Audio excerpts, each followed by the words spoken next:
We've seen some amazing things, but that, my friends, is something we've never seen. Brandon Cruz Month's Advice. Brandon Cruz Month's Advice. Brandon Month's Advice. Brandon Cruz Month's Advice. You just locked yourself into the playoffs. Nice. Got it. Talk with old Brandon Cruz Month's Advice. Completely speechless, to say the least. Man, I am honestly so baffled by that decision. Brandon Cruz Month's Advice. It's Brandon Month's Advice. Green flag in the air. Brandon Cruz Month's Advice to the front. Ladies and gentlemen, boys and girls, this is the Brandon Cruz Daily Fantasy Podcast. I'm going to chuck through this really fast because it's raining here in Lubbock and people are predicting some power outages, so I want to get this done and put it right away. So this is a one-take run. This is brought to you in association with Burnout Avenue. Burnout Avenue, your motorsports headquarters. Zach and Josh over there do a fantastic job every Monday, covering the previous weekend's Monster Energy Cup Series race, where they go over just storylines that happen in the race, a good summary, just a real comprehensive race review on it, and something that I would honestly highly suggest checking out. These guys are fantastic to listen to. They post it on Podbean and iTunes, so please check out Burnout Avenue, guys. They are some great guys. So let me just get right into this. So I'm not going to really focus on drivers right now because while we didn't have any practice, the PDFs of times are located. I mean, if you go to Yahoo, if you just type in NASCAR Truck Series practice, and you're going to be looking at the stuff that I'm going to be telling you right now, and it's going to bring up practice 1, the PDF file for like overall times, then 10 lap averages, and then final practice. So basically that's just what I'm looking at, but I'm going to focus more on right now the strategies and things that you want to use for the Truck Series race here at Martinsville. So obviously it's going to be some of the higher laps, or this applies to the Cup race as well, but I'm going to use it for an example for the truck race. So Martinsville is a small speedway, and it has a lot of laps in this race. So you're going to need the person who leads the highest amount of laps. I mean, obviously that's given, but they're way more important here than at other tracks because these laps are like 33 seconds. So you need to be like right on the ball. Not even 33 seconds. These are 20-second laps. And you need to be right on the ball. Like, you need the person leading these laps. Otherwise, you're going to get toasted. I mean, you're going to get freaking railroaded. There's a lot of people in this race. There's 40 cars attempting to make this field. And for those of you that aren't familiar with racing, let me just go into it right fast. That Martinsville, Daytona, Eldora are the types of tracks that a lot of people try and race with their own money. Like, a lot of these guys are like rich or not. I'm not saying spoon-fed babies, but a lot of these guys have worked hard, built their own race cars, and they want to compete in a NASCAR event.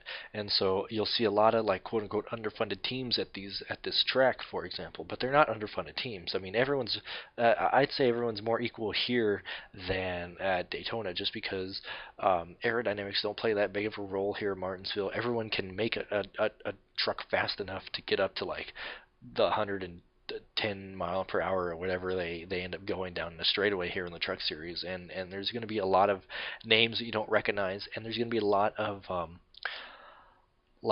punts making this field, and I think we only take like 30 cars, so I mean, I think 10 guys are going home in this, and it's very ridiculous. NASCAR should open up the amount of cars allowed in each division now, or at least each race, but that's neither here nor there. That's another race for another time. But let's focus on people and what I think is going to be the main course. So, okay, so, sorry, I'm going to stop rambling. So you're going to need someone who dominates, and I honestly believe you're going to have to take punts in this race. And when I say punts, I mean straight up like cheap guys.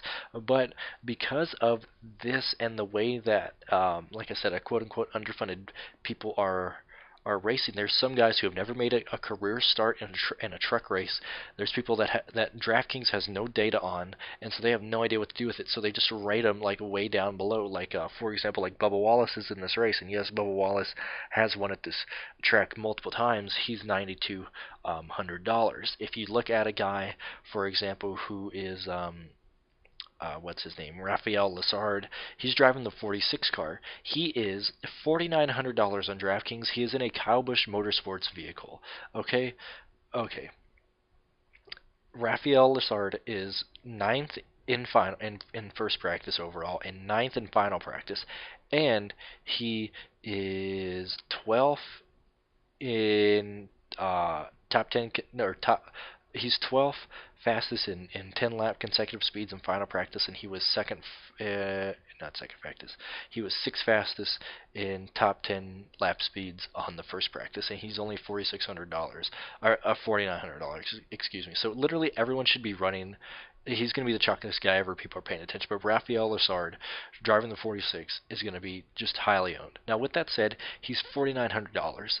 That opens up. You can basically do whatever you want. So if you want him and Kyle Busch, it's like having two guys at $10,000 or something, you know, and it doesn't really kill you. You can make some decent lineups, but you're going to have to use a lot of punts this race, and don't be afraid of using punts. It's Martinsville, and I honestly believe that the field is way closer than other tracks, just because it's such a small track. The aerodynamics and wind tunnel time that the big teams have really does not play a big of a factor here, because this is just good old short track racing where people are saving up money, living their dream, and coming to race in a NASCAR race. And I don't expect a lot of these guys to start in park, even if they start in the back. These are guys who this might be their only truck race this entire year. You know, like this is so big, and it's such a great thing for racing wise, because you can have like someone who races like a late model, like at a local short track or something, save up enough money, get some guys to go in on him, and he ends up having a truck for this race, and he makes this race, and then DraftKings has no idea what to do with him, so they just put him down at the bottom for next to nothing. So after qualifying tomorrow, there's going to be a lot of guys on the bottom that people are going to look away from, because there's no history on them, there's nothing on them, and I'm absolutely going to be jumping on these people, and I might run a 3-punt lineup. I mean, straight up people that are like less than $5,700. I might have 3 of them tomorrow. I'm not really gonna focus on a lot of guys. Let me change that. I'm gonna go through and look at the guys that I like. So, like I said, I liked Rafael Lessard in the 46 car. I like Matt Snyder in the 27 car. Derek Karis? How much is this guy on here? Derek Karis, 7,900 on DraftKings. I like him. This is legit. I am gonna just be playing fucking punts. I'm gonna go against the grain. I'm gonna own low-owned people. Bubba Wallace, if you and I didn't even know Bubba was going to be racing this race, actually. But Bubba has won here twice. He's made a lot of history here. Guys, Bubba's really good at this track. Say what you will about that. If Bubba has a chance to be up in the front, he'll win it. A guy that has been going completely under-owned this year, and they haven't really made any changes to his price. I just want to see his price to make sure of that. It's a guy called Gus Dean. He's won a lot in the ARCA series. I've ran him every freaking week, and other than the Strat 200 over there, their last race they did, he's been doing really well. Gus Dean does not qualify well, but he's running for a full season. He's a rookie. A lot of people still don't know who Gus Dean is. I love running Gus Dean, pretty much no matter the situation. And then you got Austin Dillon. So I feel like a lot of people are going to be going to Austin Theriot, Austin Dillon, Bubba Wallace, Kyle Busch, and like Stuart Friesen, the guys that people actually know. And then like Timmy Hill, for example. Timmy Hill is racing in his own vehicle. He's not racing for Carl Long. He's not racing for MBM or whatever. This is Timmy Hill Motorsports making their first official race with him and his brother on a family team. There's no way. I cannot imagine Timmy Hill parks this race. I love Timmy Hill in this situation, but then again, like, just because DraftKings recognizes the name Timmy Hill, is like, oh, well, at least he runs over. Timmy Hill's $5,800. he's like $1,000 more than like the cheapest guy for just because people don't know what's going on. And then I think a lot of people are going to see Jordan Anderson has been slow in practice, and at this rate he might end up qualifying back. So I think Jordan Anderson might actually be a bit chalky just because people actually recognize the name. But guys, in this race, don't be afraid to go with punts. Don't be afraid to go with people that have no starts in the Truck Series or no data on DraftKings. And also,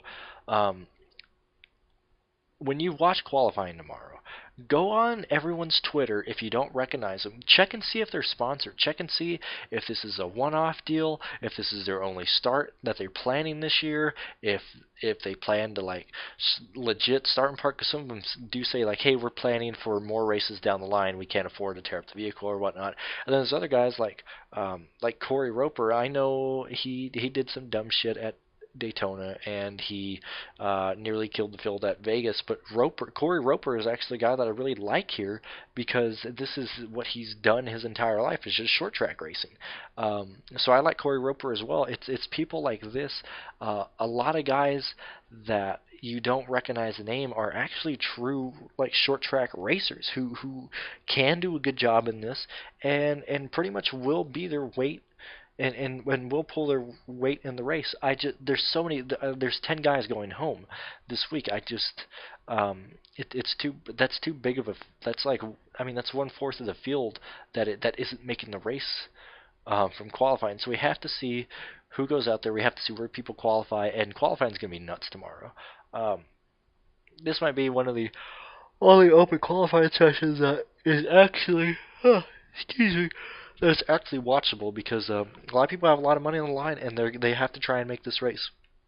Guys, if you have any questions on any driver, I'm going to be looking at this race tremendously tomorrow. I think I'm going to be a little overweight on the amount of entries that I do from what I normally do on the Truck Series. I really like the possibility of the lineups and the people that you can have in your lineups in this race. I think it's going to be a fantastic fantasy sports weekend, and I know the top GPP price is $5,000, but I honestly think you're not going to have ties.